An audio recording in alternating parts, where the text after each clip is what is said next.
This is Internet Marketing.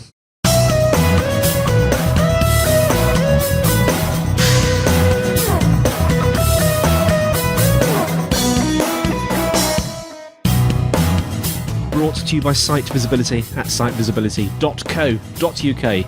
This is Internet Marketing. Now, before we start today, a bit of shameless self-promotion because Site Visibility has recently published the Ultimate Content Promotion Guide.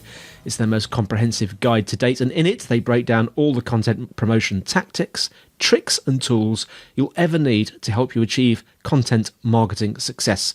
So you can download the guide plus a handy printable content promotion checklist for free by going to bit.ly/ultimate-content. And remember, bit.ly is case sensitive, so that's all lowercase. Ultimate dash or hyphen content. I only just managed to get that out, didn't I? I'm joined today by Greg Gifford, VP of Search at DealerOn.com. Greg, how are you?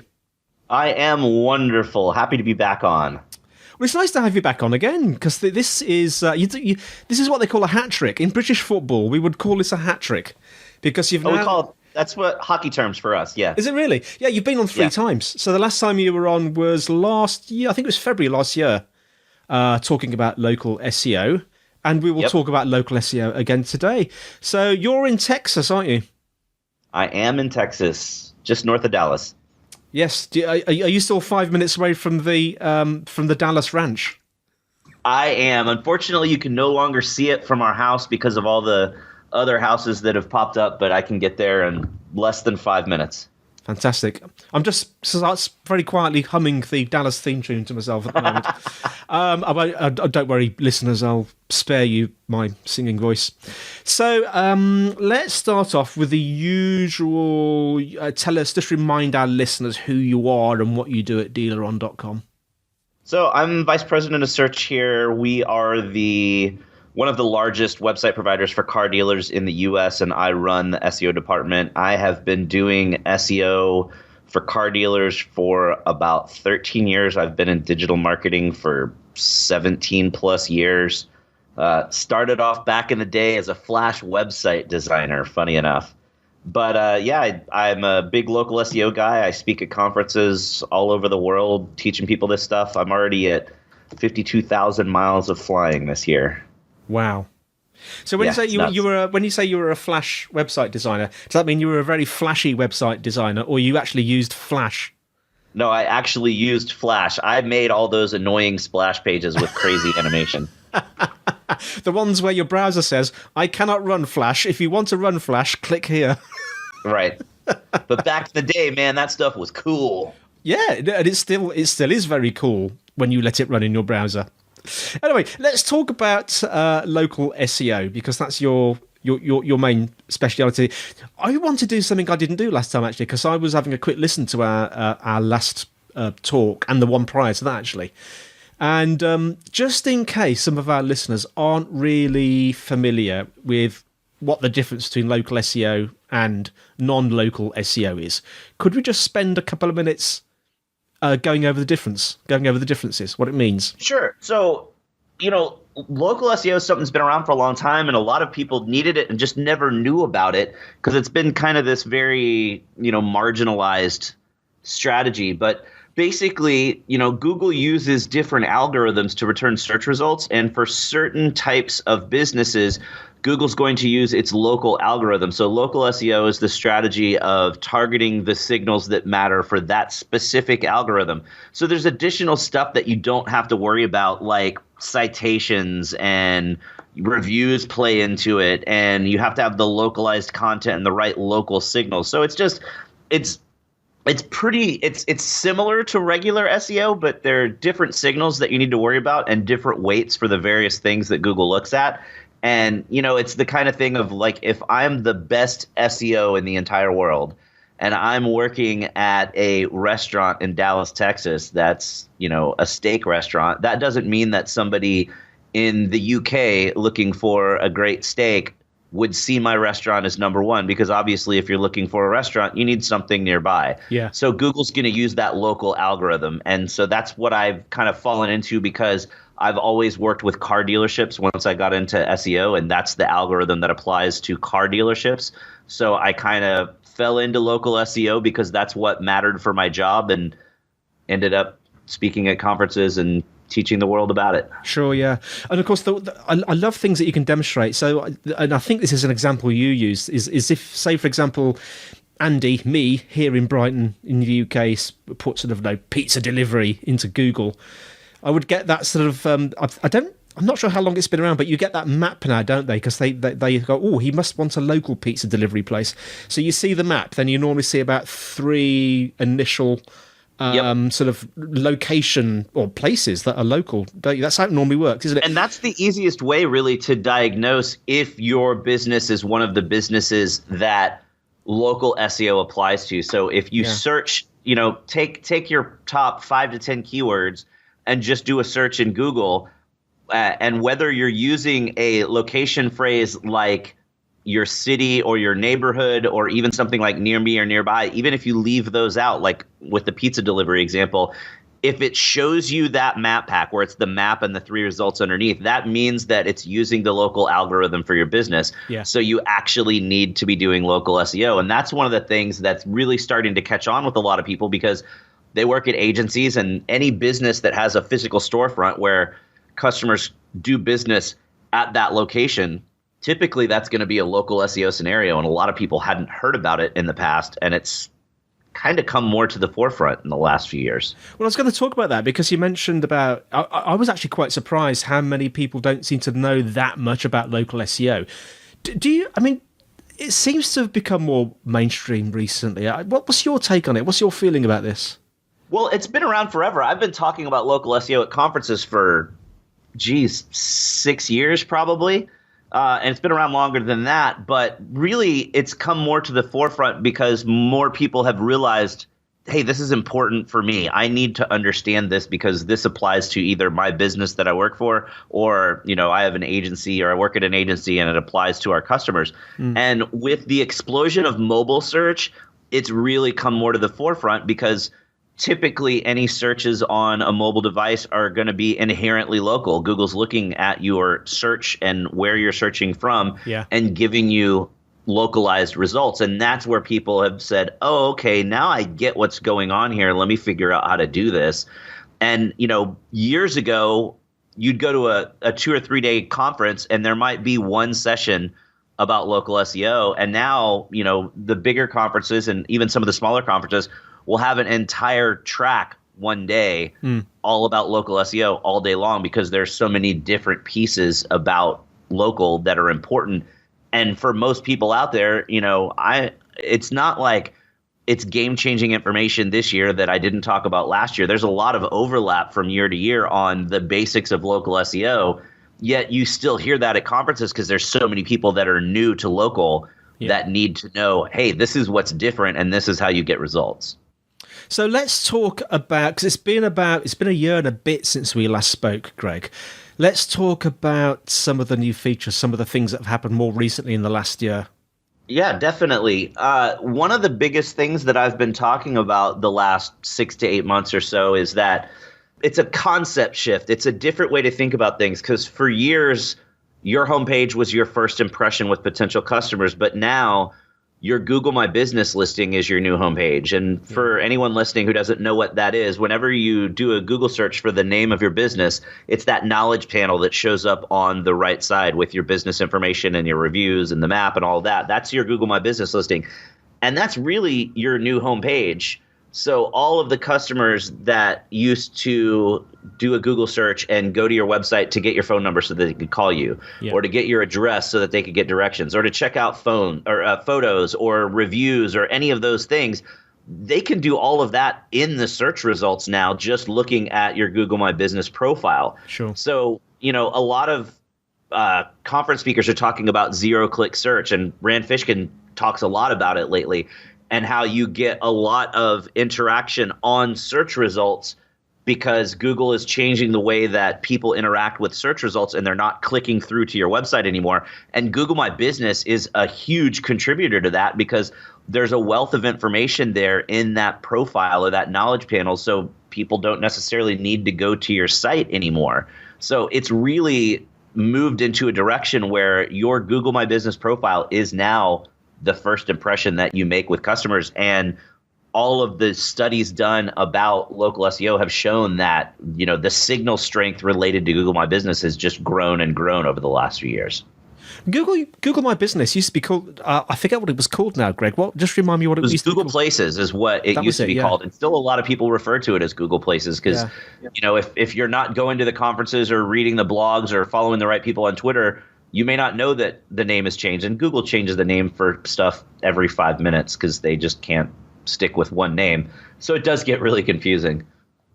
Now, what about this new questions and answers section? So yeah, this is huge. This is something that tons of businesses don't know about, and it can be really damaging. So it shows up directly under your top line information of, name, address, phone number, website. And it says, read questions and answers, and you click on it. And basically it's a new feature where anyone can ask a question of the business. But the scary part is any random person can answer those questions as well. And that's what's really scary because most businesses don't know that it's there. Yet when customers are interacting with either that knowledge panel or with the business in the Google Maps app or Google Maps search, you've got this questions and answers feature, and people will start asking questions just assuming that the business is paying attention.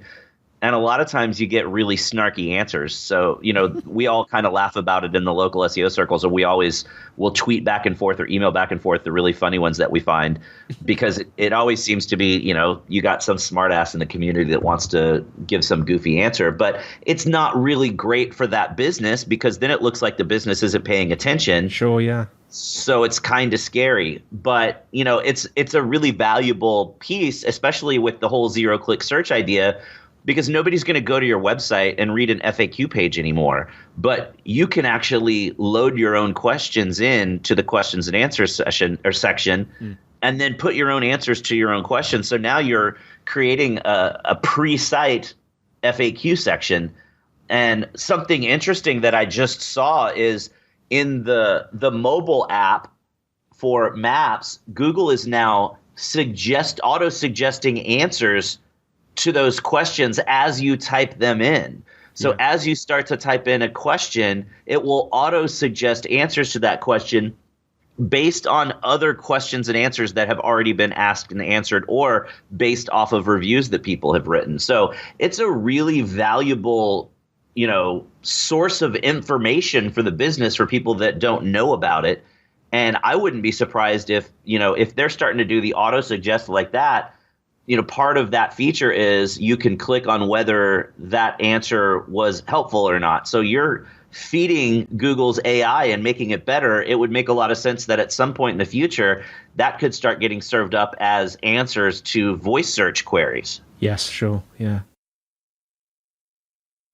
Now, Greg, just to be clear, when we go on to, say we're just walking along the street and we've got our mobile out, our smartphone out, we're on Google Maps and we're searching for, I don't know, I'll keep using the pizza as an example, but I'll keep using the pizza because I like pizza. No, it's a great example. Say, no, you're walking along the street, you put pizza into Google Maps.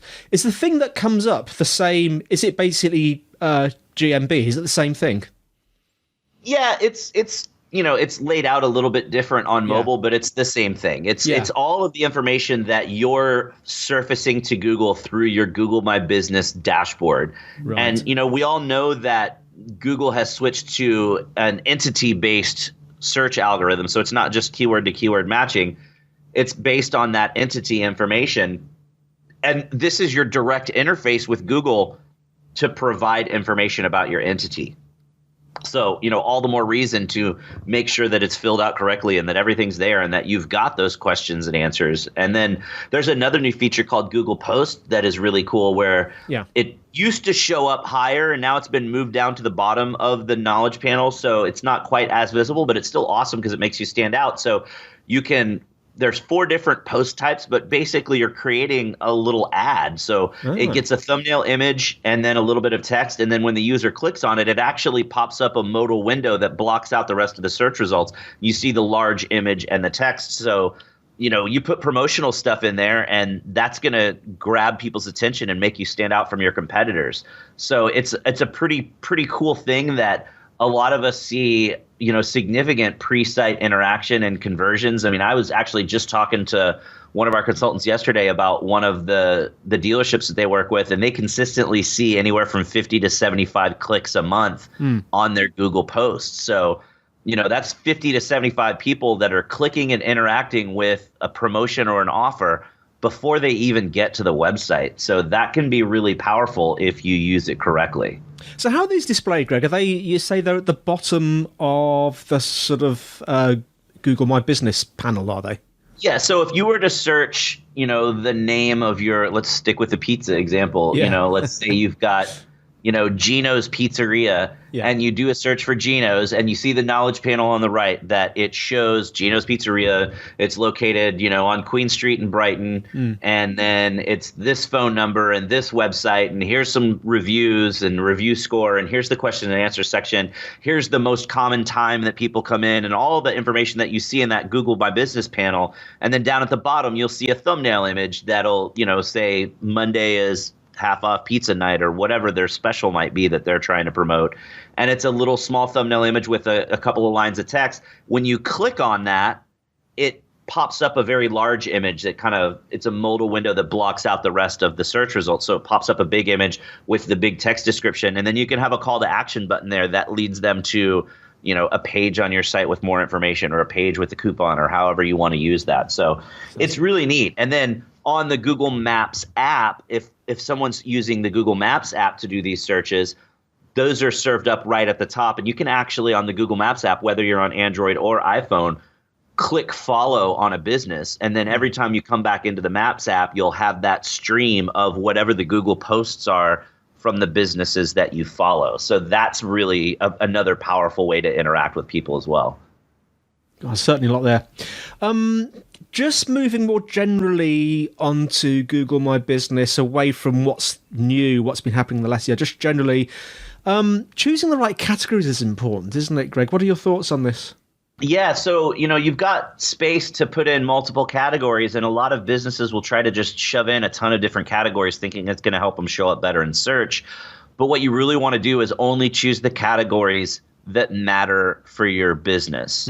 So you want to pick the right categories and pick all of the categories. So, again, sticking with the pizza restaurant, there's just a general restaurant, and then there is Italian restaurant, and then you don't want to just put Italian restaurant, you want to put Italian restaurant and restaurant.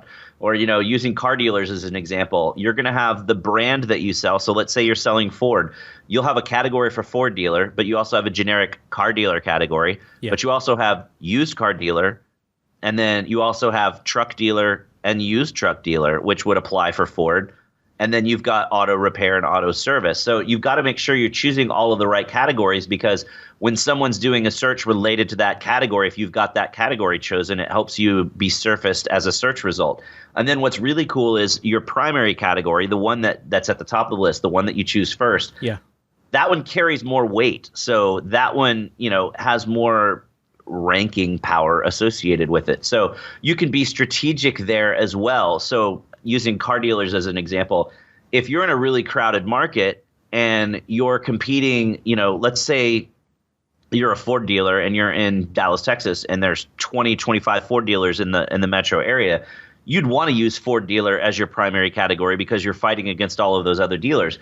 But if you're out in the middle of nowhere and you're the only Ford dealer in town, you wouldn't want to put Ford dealer as your primary category. You'd want to put used car dealer, because anyone searching for a Ford dealer is clearly going to find you. You're the only option in town. But you're also going to have Chevy dealer and Toyota dealer, and there's going to be other dealerships in town that sell other brands, plus all of the used car dealers. So that's where you'd want to put used car dealer, because then you're competing against all of the other guys more, effectively for any used car searches. So it's important to understand that first category carries more weight so that you can be strategic on what you're going to put in that slot. Well, we talked about quite a few different things today all around local search, Greg. If you could condense it down, if there's one thing, one top tip for our audience today, Greg, what might it be?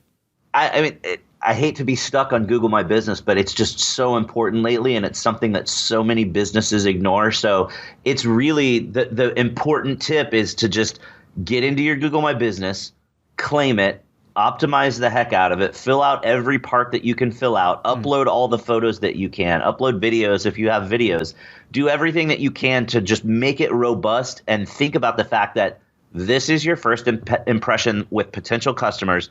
Put everything there that you possibly can that's going to make you look awesome. So that's where you go put the posts to show your promotional offers, and then fill out those questions and answers. So load in all of your common questions and put great answers to that so that they can see all of that there. And then that's going to make them want to click through and convert. Or even if they don't click through, it makes them want to call you. And so that's the best way to win at local search right now. You know, Greg, I have just written that down on my to-do list, and I suggest listeners you do the same if you have a business. Greg, thanks so much for coming on. How can our listeners find out more about you and DealerOn.com? So DealerOn.com obviously is our site. DealerOn.com/blog is our blog. So for 2017, well, 2 years ago, we won Best Local SEO Blog in the world from Bright Local's annual poll. This year we got bumped down to third place, but still obviously it's a great source of information. And I do a Wednesday video series, so there's a lot of quick, short, easy to digest videos on local SEO there. Best way to follow me or connect with me would be Twitter.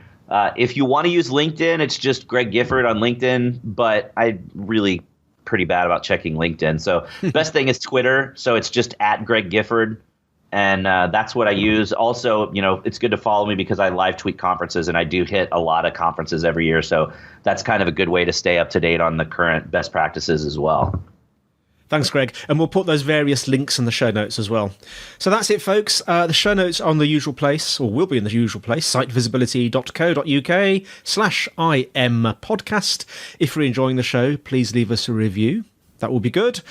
Questions and suggestions, the email is podcast@sitevisibility.co.uk. You can tweet @sitevisibility, or one word. We have a site visibility group on LinkedIn. That's all from me, Andy, and it's all from Greg.